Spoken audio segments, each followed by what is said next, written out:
আসসালামু আলাইকুম। আশা করছি আপনারা সবাই অনেক অনেক ভালো আছেন। বরাবরের মতো চলে আসলাম নতুন আরেকটি রেসিপি নিয়ে। আজকে আমি আপনাদের তৈরি করে দেখাবো তেলাকুচা পাতার বড়া রেসিপি। আশা করছি এই রেসিপিটি আপনাদের কাছে অনেক সহজ মনে হবে। রেসিপিটি ভালো লাগলে অবশ্যই আমার চ্যানেলটি সাবস্ক্রাইব করে পাশে থাকবেন। চলুন তাহলে দেখে নেওয়া যাক আজকে এই রেসিপিটি তৈরি করতে আমাদের কি কি উপকরণ লাগছে।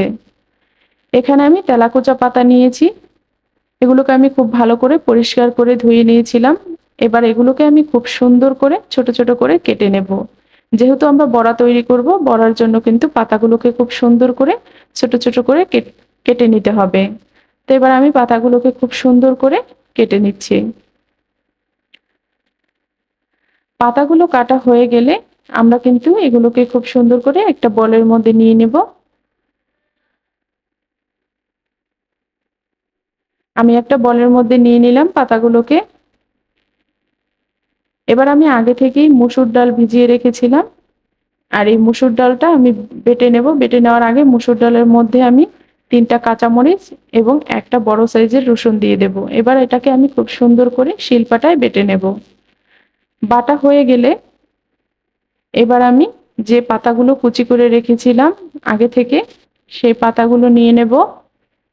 নিয়ে এবার যে মসুর ডালটা পেস্ট করেছিলাম আগেই, সেটা এখানে আমি দিয়ে দেব। দিয়ে এবার এখানে আমি আদা রসুন বাটা একসাথে আমি মিক্স করে বেটেছিলাম, সেখান থেকে দিয়ে দিলাম 1/2 টেবিল চামচ এবং হলুদ গুঁড়ো দিলাম 1/2 টেবিল চামচ, লবণ 1/2 টেবিল চামচ, চিলি ফ্লেক্স দিয়ে দিলাম 1 টেবিল চামচ, সাথে মিডিয়াম সাইজের 2টা পেঁয়াজ কুচি দিয়ে দিলাম। দিয়ে এবার আমি খুব ভালো করে এটাকে হাত দিয়ে মেখে নেব।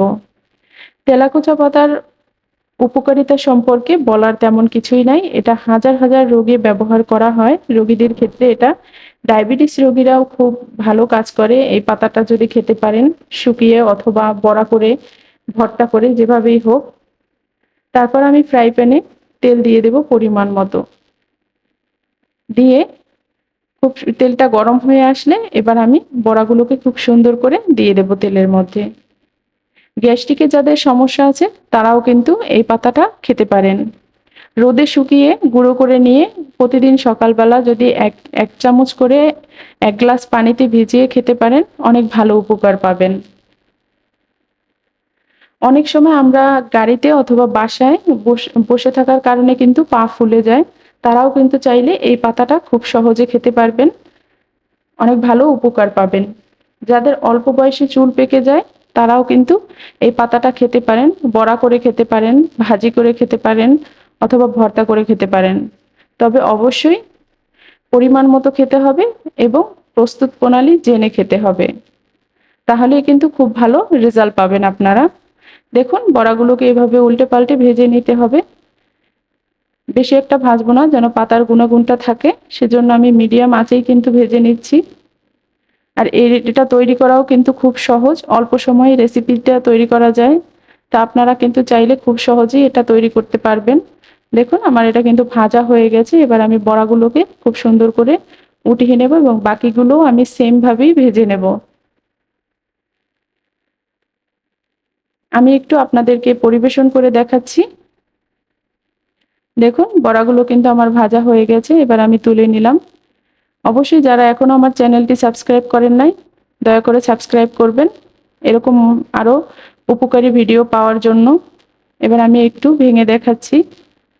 দেখুন কতটা সুন্দর হয়েছে এবং খেতে কিন্তু অসাধারণ। আর এর গুণাগুণের কথা তো বললামই, আপনারা অবশ্যই এটা একবার বাসায় ট্রাই করবেন। আজকের মতো এখানেই শেষ করছি।